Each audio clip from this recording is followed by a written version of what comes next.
Jurusan Teknik Informatika tepat pada tahun ini berada di usia 16 tahun.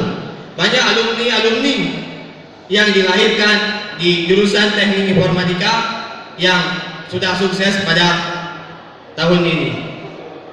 Jadi harapan ke depan ke teman-teman yang masih kuliah masih menempuh pendidikan kuliah, teman-teman harus mempersiapkan diri di saat teman-teman mau menyelesaikan ataupun keluar dari jurusan Teknik Informatika.